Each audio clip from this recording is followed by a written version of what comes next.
The human washcloth. I was standing on the third step of a brownstone stoop, late on a work night, with a man licking my face. I wasn't quite sure how I got there. That morning was a typical mundane Monday.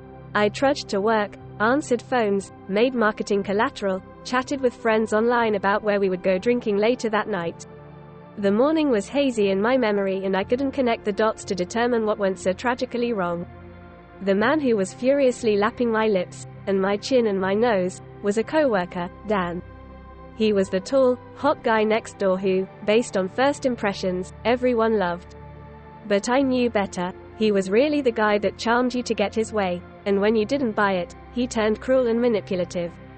He enjoyed taking whatever he could get, and all of my hatred at my life situation was regularly directed at him, while his hatred of women who saw through him was regularly directed at me.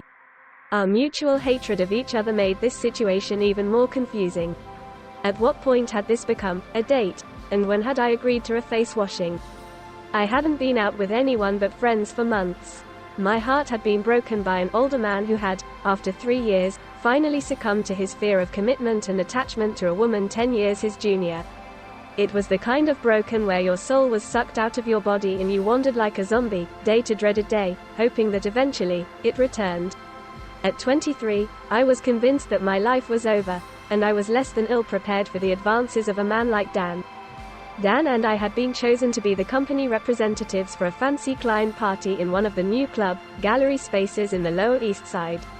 I knew that I should be excited about these opportunities, but at the same time, I was never sure why I got elected to go to such events. Much more of a wallflower than the life of the party, I tended to stake out locations in dark corners where I could take in the whole room, be prepared when someone tried to make an approach, and befriend the waitstaff so I got first dibs on the best appetizers. My tolerance level for the New York elite was lower than rock bottom, and I could never keep my sarcasm hidden long enough to stay for more than an hour. When my patience was on its last leg, I glanced at my phone, preparing to make my escape. To my surprise, Dan materialized next to me. We hadn't arrived together, and other than a few sidelong glances, I had successfully avoided him the entire evening. "Where are you slinking off to?" he asked while checking out a tall blonde woman in heels. I rolled my eyes. "Oh, just heading home before my bedtime." "I'll walk with you." I felt my eyes widen in shock. I was positive he was only leaving with me because he was bored and wanted an excuse to leave. His type was that Nordic woman, who represented everything that I wasn't. I couldn't be bothered to sport the 6-inch heels that would make me scarcely average height, and the short, tight, brightly colored dresses just weren't meant for my curvy brown body. My vintage dress rustled as we walked towards Greenwich Village on the sparkling sidewalk. I loved roaming the city at night, when the dirt and grime were hidden by shadows and the pavement appeared to be made of glitter. "I'm just going to meet a friend at one of the NYU dorms," I said. My eyes looked everywhere but at Dan. "It's just up the street. You don't have to walk with me. It's nice out and it's late. You shouldn't walk alone." I glowered silently. I had never appreciated men telling me what to do or their need to protect me. My Asian-ness, small stature, and feminine appearance made it difficult for me to feel heard, and I despised when those traits were used against me as arguments for what I needed. I wished Dan would just disappear so I could retreat into my daydreams. The building slowly went from block-sized warehouses to single-family brownstones as we walked silently towards Fifth Avenue.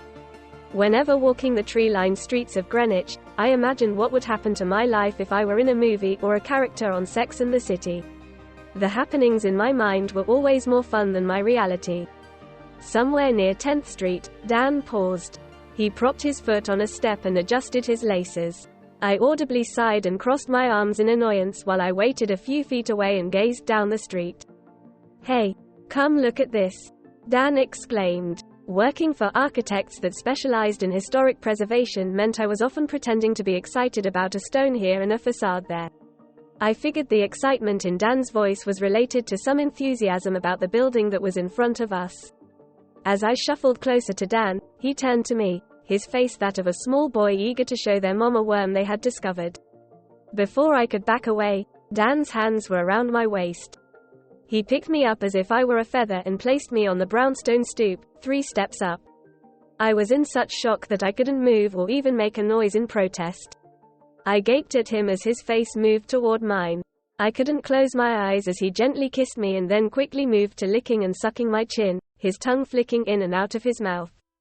His eyes were closed and he was making little moaning sounds as he slurped off the minimal amount of makeup I had worn.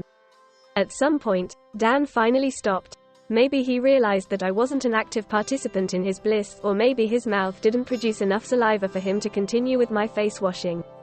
He pulled back and gazed at me, a Cheshire grin on his face and his eyes half open. My disgust was written across my face. I waved my little red Nokia in his face and said much too quickly and loudly, "I've got to go meet my friend." I hopped off the stoop and scurried down the street. As I rounded the corner, I leaned against the building. How unfortunate that my meet-cute fantasies had come true with someone with a lizard tongue.